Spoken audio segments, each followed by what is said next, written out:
Salut. Sam, tu le connais-tu? Ouais, Sam.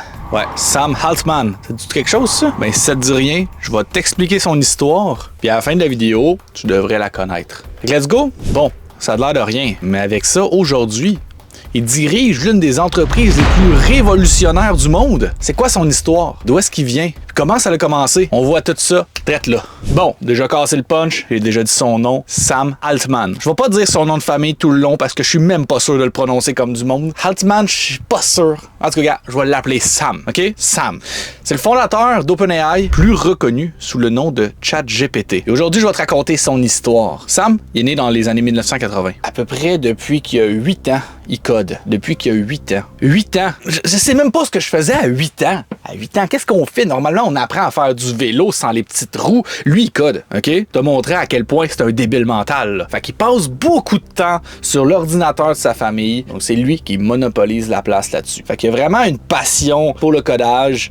Puis, il y a des bases solides là-dedans au travers des années. Puis, un jour, il rentre à Stanford, une université reconnue pour tout ce qui va être la technologie sur la société, le numérique, etc. Puis dans ces années-là, dans les années 2000 à peu près, c'est vraiment l'année des nerds dans le Silicon Valley. C'est là que genre, tout développe au travers ça.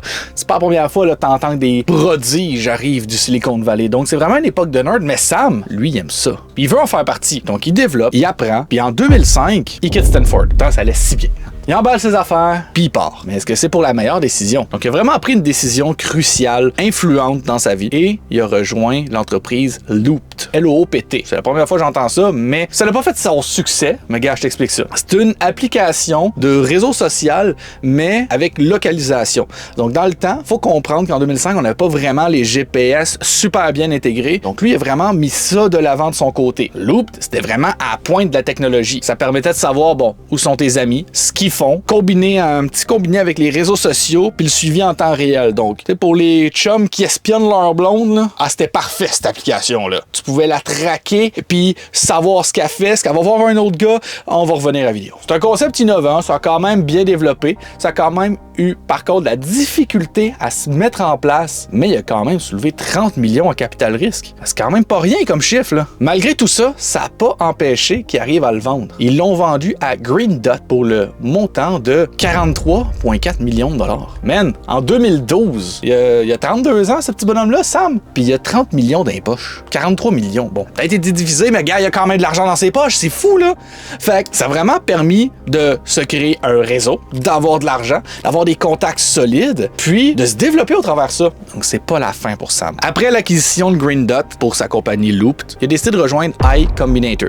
C'est un accélérateur de start-up, mais vraiment prestigieux. C'est fait pour aider les plus grandes entreprises du monde à devenir... C'est hors champ là, de la caméra, OK? Fait que tu comprends à quel point c'est big. Sam, il a rejoint comme partenaire à temps partiel. T'sais. Il avait quand même une bonne réputation. Il a boosté ses choses. Millionnaire, donc c'est normal. Il veut aider les gens. Donc, il devient mentor pour les nouvelles startups. Il amène des nouvelles idées. Puis il va guider au travers les étapes de développement. En 2014, il succède l'ancien président qui était Paul Graham. J'ai dû lire mon texte parce que je pensais que c'était un biscuit Graham, puis ça me fait quand même bien rire les biscuits Graham. On va revenir. En 2014, il succède Paul Graham, donc il prend le rôle de président. Puis c'est à ce moment-là qu'il va emmener toutes ses idées là-dessus. Sous sa direction, HiC, bon, ça va s'agrandir. HiC, c'est le diminutif de Y Combinator. Suis, s'il te plaît. Au travers de ça, il va ouvrir HiC Continuity pour faire du financement tardif. HiC Research pour des projets sur le long terme à fort impact. Puis également, HiC a pu soutenir plusieurs startups. Pas si tu vas connaître ces noms-là. C'est pas si connu. Airbnb, Dropbox, Stripe, Reddit. Des petits noms. En 2014, grâce à Sam, HiC a combiné, je sais même pas si je peux dire ce chiffre-là à la caméra.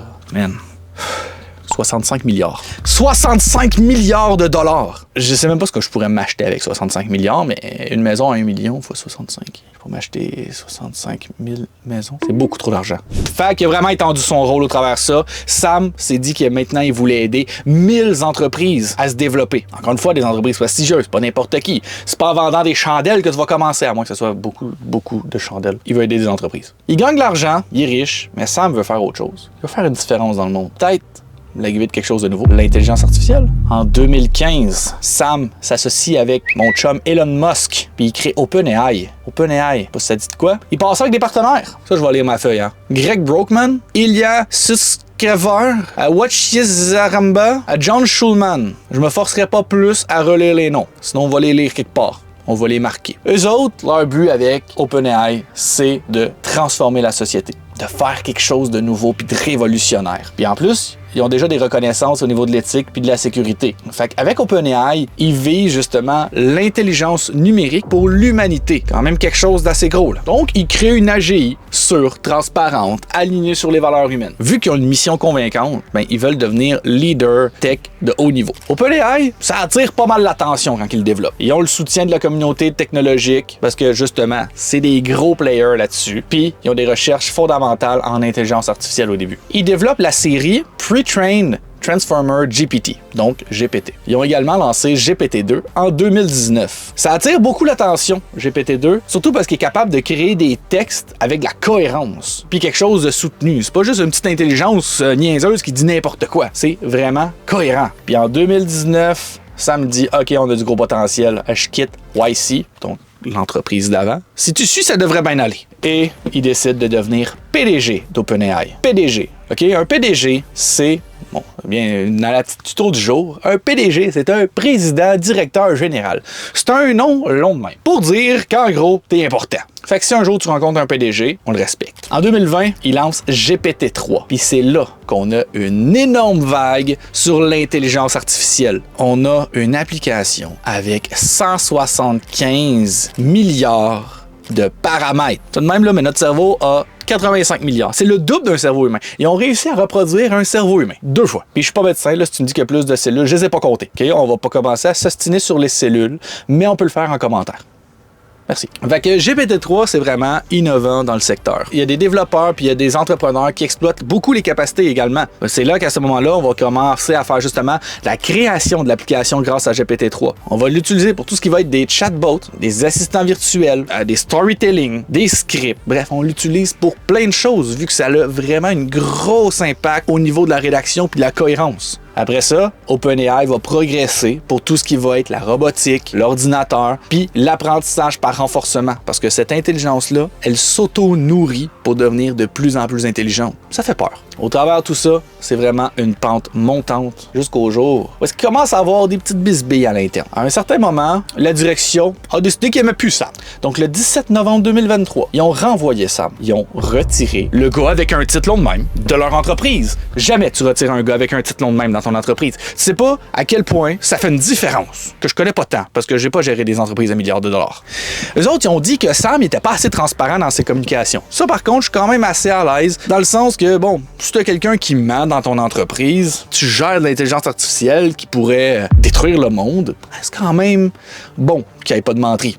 Mais ça, je suis pas là pour juger des menteries là-dessus de Sam. Par contre, l'équipe d'OpenAI, ça a été vraiment une décision contestée. On a Greg Brockman, dans les noms que j'ai bien dit, un des cofondateurs qui a dit « Moi, si Sam s'en va, moi tout, je m'en vais. » Puis il est parti. Puis le drame a continué. Le lendemain, il y avait des discussions, justement, dans le CA pour dire « Ah ben là, il faudrait peut-être réintégrer Sam. » L'équipe à l'interne, il y a eu plus de 700 signatures pour dire « Moi, je veux que Sam revienne. » Ça a vraiment bougé énormément. Puis 3 jours plus tard, on a une madame qui s'appelle Satya Nadella, que Sam Altman allait probablement venir gérer une équipe d'intelligence artificielle chez Microsoft. Ça, OpenAI n'a pas aimé ça. Que ton ancien PDG s'en va gérer le compétiteur, no way. Ça arrivera pas.